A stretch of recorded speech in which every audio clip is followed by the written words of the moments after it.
கர்த்தருடைய பரிசுத்த நாமத்திற்கு மகிமுண்டாகட்டும். ஆண்டவராகிய இயேசு கிறிஸ்துவின் நாமத்தினாலே அன்பு கர்த்தருடைய பிள்ளைகளாகிய தங்கள் அனைவருக்கும் சுவீட் ஊழியத்தின் சார்பாக வாழ்த்துக்களையும் ஸ்தோத்திரங்களையும் தெரிவித்துக் கொள்கின்றேன்.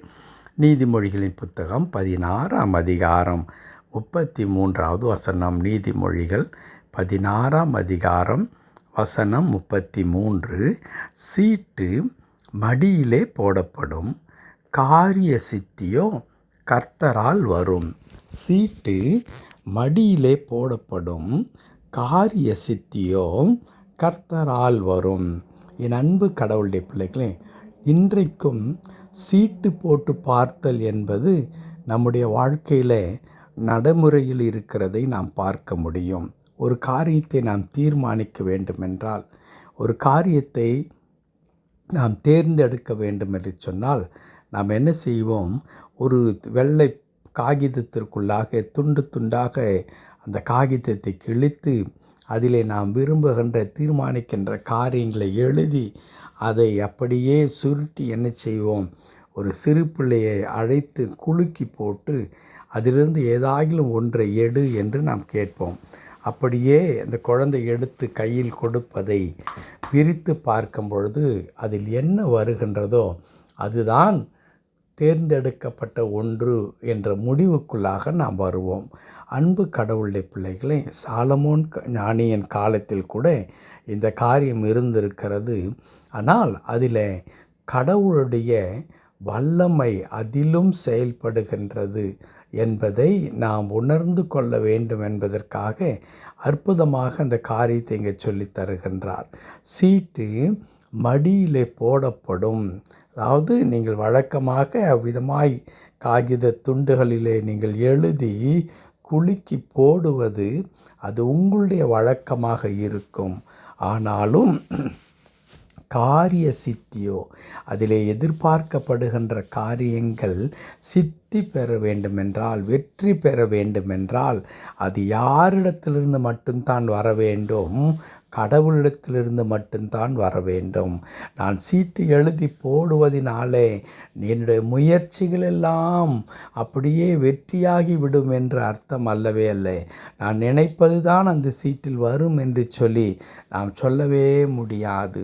என் அன்பு கடவுளுடைய பிள்ளையே, அந்த சீட்டை எழுதி போடுங்கிற அந்த காரியத்தில் மனிதனுடைய முயற்சி அதில் இருந்தால் கூட, ஆனால் அந்த காரியத்தை வாய்க்க செய்ய வேண்டும் என்று சொன்னால் அதிலே கடவுளுடைய வழிநடத்துதல், கடவுளுடைய ஆலோசனை, கடவுளுடைய தயவு, கடவுளுடைய வல்லமையின் வெளிப்பாடு அதில் இருக்கும் பொழுது மாத்திரம்தான் அது என்ன செய்யும்?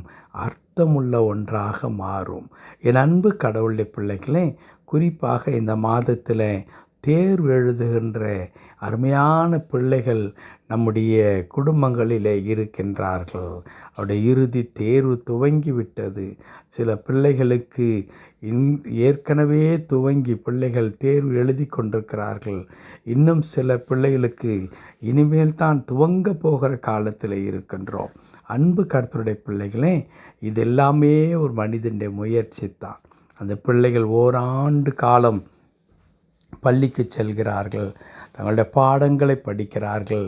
அதற்கு பிறகு அந்த ஆண்டின் இறுதியில் அவர்கள் படித்ததையெல்லாம் கேள்வி கேட்கப்பட்டு அங்கே அவர்கள் தாங்கள் கற்றுக்கொண்டதை பதிலாக எழுதுகிறதை நாம் பார்க்கிறோம். அன்பு கடவுளுடைய பிள்ளைகளே, இந்த ஆண்டில் கூட துவங்கப்பட்டிருக்கின்ற அப்படிப்பட்டதான தேர்வுகளில் நம்முடைய பிள்ளைகளுக்கு நல்ல வெற்றி கிடைக்க வேண்டுமென்றால் நாம் என்ன செய்ய வேண்டும்? சீட்டு மடியில் போடப்படும், காரிய சித்தியோ கர்த்தரால் வரும். கடவுள்தான் இந்த காரியங்களை நமக்கு வாய்க்க செய்கின்ற ஆண்டவராக இருக்கிறார். ஆகவே இந்த சிறிய வசனத்திலே இருந்து நீங்களும் நானும் படித்து கொள்ள கடவுள் விரும்புகிற காரியம் என்னவென்று சொன்னால், என் அன்பு கடவுளுடைய பிள்ளைகளே, இந்த மனிதருடைய வழக்கத்தின்படி இப்படி சீட்டு எழுதி போட்டு தேர்ந்தெடுப்பது இன்றளவும் அது நடைமுறையில் இருக்கலாம். ஆனால் அதே நேரத்தில் நாம் எதிர்பார்க்கிறவைகள் நடக்க வேண்டுமென்றால், அல்லது கடவுள் முன்குறித்த அந்த காரியம் மாத்திரம் நடக்கும் என்பதை கடவுளுடைய பிள்ளைகள் ஒரு நாளும் மறந்து விடக்கூடாது. என் அன்பு கர்த்தருடைய பிள்ளைகளை தேவனுடைய திருக்கரத்தில் தாழ்த்தி அர்ப்பணியுங்கள். ஏனென்றால் நம்முடைய முயற்சி எல்லாவற்றையும் ஆண்டவர் ஆளுகை செய்து கொண்டிருக்கின்றார். அவர் கொடாமல் நம்மால் பெற்றுக்கொள்ளவே முடியவே முடியாது. சீட்டு எழுதி போடுகிறவன் நான் நினைப்பது அதில் வந்துவிடும் என்று சொல்லி ஒரு நாளும் சொல்ல முடியாது. அதே வண்ணமாகத்தான் அந்த சுருட்டி போட்ட அந்த சீட்டை கையில் எடுக்கின்ற அந்த சிறு பிள்ளையோ அல்லது ஒரு பொதுவான நபரோ, இதோ நான் எடுக்கிற சீட்டில் என்ன இருக்கிறது என்று ஏற்கனவே எனக்கு தெரியும், நான் விரும்புகிறதை தான் எடுக்கிறேன் என்று சொல்லவே முடியாது. காரிய சித்தியோ கர்த்தரால் வரும். ஆகவே அன்பு கடவுளுடைய பிள்ளைகளே, தேவனுடைய திருக்கரத்தில் தாழ்த்தி அர்ப்பணிப்போம். தேவன் நம்முடைய காரியங்கள் ஒவ்வொன்றையும் பொறுப்படுத்திக் கொள்வதற்கு அவர் போதுமானவராக இருக்கிறார். ஜெபிக்கலாமா? கிருபை நிறைந்த எங்கள் நல்ல ஆண்டவரே, நாங்கள் உமக்கு நன்றி செலுத்துகிறோம். எங்களுடைய முயற்சியெல்லாம் விருது ஆண்டவரே. சீட்டு மடியில் போடப்படும். காரிய சித்தியோ கர்த்தரால் வரும். நீதான் எங்களுக்கு நன்மைகளை வழங்குகிற ஆண்டவராக இருக்கிறீர். தேவைகளை சந்திக்கிற ஆண்டவராக இருக்கிறீர். அதற்காய் தோத்திரம்.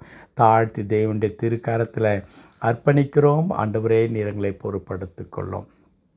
ஆண்டவரே, நாங்கள் விரும்புகிறபடி அல்ல, நீர் எங்கள் வாழ்க்கையில் தீர்மானிக்கிறபடி, நீர் எங்கள் வாழ்க்கையில் கர்த்தாவே ஆண்டவரே எவ்விதமாக எங்களை வழி நடத்த வேணும் என்று திருவுளம் பற்றி இருக்கிறீரோ அதே வண்ணமாக எங்களை வழி நடத்துவதற்கு நீ வல்லவராக இருக்கிறீர்.